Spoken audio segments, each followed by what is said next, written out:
मैंने पसंद की शादी की थी जिसकी मुझे सजा मिली। मेरी सास मुझे इतना मारती थी ना, हद से ज्यादा पानी भी मांगती थी तो मुझे पानी नहीं देती थी कि तुम्हारी यही सजा है, तुम घर से भाग कर आई हो। मेरे पेट में यहाँ तक के टांगे मारते थे कि ताकि बच्चा मर जाए और ये घर का काम करे। बस उन बहनों से भी यही रिक्वेस्ट है, माँ बाप चाहे झोपड़ी वाले को दे, हाथ से ही दे तो अच्छा है। पसंद की शादी ना करें। अस्सलाम वालेकुम, आप टीवी से मैं हूँ फैसल खान सुरी। मेरे साथ एक खातून मौजूद हैं। इनका नाम मैं नहीं बताऊंगा क्योंकि हर खातून इज़्ज़त रखती है। इनकी इज़्ज़त को महफूज रखने के लिए इनका नाम नहीं बताया जा रहा। इस खातून ने बहुत अरसा हो गया मुझसे रब्ता किया, लेकिन मैं सामने शायद अपनी मजबूरियों की वजह से नहीं ला पा रहा था। कुछ मसरूफियात थी, मैंने इग्नोर कर दिया पहले। लेकिन जब मेरी इनसे मुलाकात हुई, इनको मैंने कहा कि आप मेरे से मुलाकात करें, मुझे बताएं अपनी स्टोरी के बारे में, तो मेरे रोंगटे खड़े हो गए। मैं सुन के हैरान रह गया कि मैंने इतनी देर कैसे कर दी नेकी करने में। इस खातून ने पसंद की शादी की। पसंद की शादी होने के बाद ससुराल में गई और ससुराल वालों ने बहुत खुश रखा चंद माह। लेकिन जैसे ही ये प्रेग्नेंट हुई तो इस पर ससुर और सास दोनों ही तशद्दुद करना शुरू हो गए। और फिर जब इसका बच्चा पैदा हो गया तो उस टाइम इसको घर से निकाल दिया। क्या मामलात बने, क्या वजूहात बनी तशद्दुद की, क्यों ऐसा किया उन्होंने, और शौहर ने क्या कदम उठाया, सब कुछ इन्हीं से जानते हैं। बहन बताइएगा, हुआ क्या था, शादी कब हुई, शौहर क्या कमाता नहीं था? बस जी, मेरी वो कहानी है कि शायद किसी की बेटी की ना हो। अल्लाह पाक सबकी बेटियों के नसीब अच्छे करे। मैंने पसंद की शादी की थी जिसकी मुझे सज़ा मिली। पसंद की ये कि अम्मी अब्बू से बगावत की, उनसे लड़ाई की, ज़िद में आकर उन्होंने मुझे मतलब रुखसत तो कर दिया, निकाह तो कर दिया, लेकिन उनका बोल चाल नहीं है मेरे साथ। उसी वजह से मेरे सास ससुर ने मुझे इस चीज़ की सज़ा दी। चंद माह मैं उनकी खिदमत करती रही, नौकरानों की तरह उन्होंने मुझे रखा, मैंने कबूल किया, शुक्र अल्हम्दुलिल्लाह किया, ठीक है। उसके बाद जब अल्लाह पाक ने मुझे औलाद से नवाजा, ठीक है, दिन ब दिन मेरे शौहर काम पे चले जाते थे। जब काम पे चले जाते थे तब मुझ पे तशद्दुद करते थे। जब काम से आ जाते थे, काम नहीं मिलता था, काम मिल जाता था तो मेरे सास ससुर मेरे साथ अच्छा रवैया करते थे उसके सामने। जब वो चला जाता था तशद्दुद करते थे, काम ना मिलता था, हम दोनों को जलील करते थे। ये कहने का मतलब ये कभी अपने बेटे के सामने अच्छे बनने की कोशिश करते थे और मुझे जलील करते थे। जब चार पैसे हाथ में आ जाते थे तो खाना देते थे, नहीं तो हम दोनों भूखे सो जाते थे। फिर आहिस्ता आहिस्ता अल्लाह पाक ने मुझे औलाद से जब नवाजा तब इन्होंने अपना असली रूप मुझे दिखाया। जब आप हामला थी तब भी तशद्दुद करते थे? जब मैं हामला हुई, शुरुआत मेरी सास ने उसी दिन से कर दी थी। आप यकीन करें, बस क्या बताऊं क्या ना बताऊं, मेरी बहुत ही भाई दुखी स्टोरी है।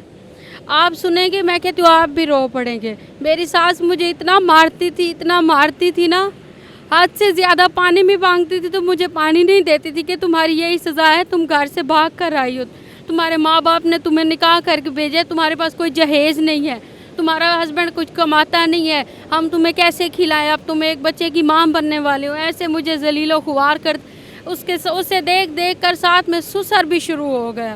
तान भी मारता था, ससुर भी मारने लग गया था। बीवी को रोकने के बजाय मुझे वो भी मारते थे, जबकि अपनी उनकी 4 बेटियां थी। खुदा का खौफ उनको नहीं था कि आज इस पे है, कल हमारी बेटी के साथ भी ऐसा हो सकता है, हमारे नवासी के साथ भी ऐसा हो सकता है। वक्त बदलने में देर तो नहीं लगती ना। ऐसे करते करते जब अल्लाह पाक ने मुझे बेटा दिया, उसी टाइम मेरी सास ससुर ने मुझे घर से निकाल दिया। छोटे से नन्हे से बच्चे को, 1 महीने के बच्चे को लेकर मैं फुटपाथ पे आ गई, सड़कों पे आ गई। आपसे भी इसीलिए ही रब्ता किया कि भाई शायद कोई अल्लाह का नेक बंदा हो जिससे हम अपने पाँव पे खड़े हो जाएं। वसीला तो उस रब की ज़ात नहीं बनाना है ना, बंदों ने क्या देना है। जब आप हामला थी सास ससुर को शर्म नहीं आती थी ये सब कुछ करते हो? उनको क्या शर्म आने थे, वो तो यही कहते थे ना कि अब ये काम तो कर नहीं सकती।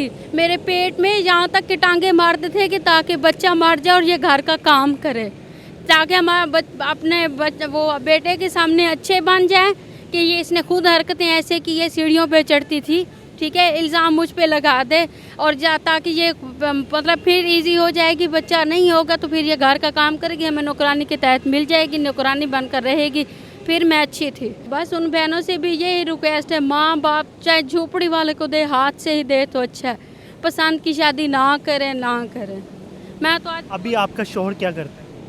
अभी भाई वो मेरी हिफाजत करे, मेरी इज़्ज़त की हिफाजत करे, या मेरे बच्चे के या मेरे अखराजात पूरे करे। यहाँ पे मुझे फुटपाथ पे छोड़ के चला जाता है बेचारा, काम ढूंढने के लिए जाता है, काम नहीं मिलता। हमारे पास इतने पैसे नहीं है कि हम एडवांस देकर कहीं पे अपनी सर छुपाने की जगह ले लें।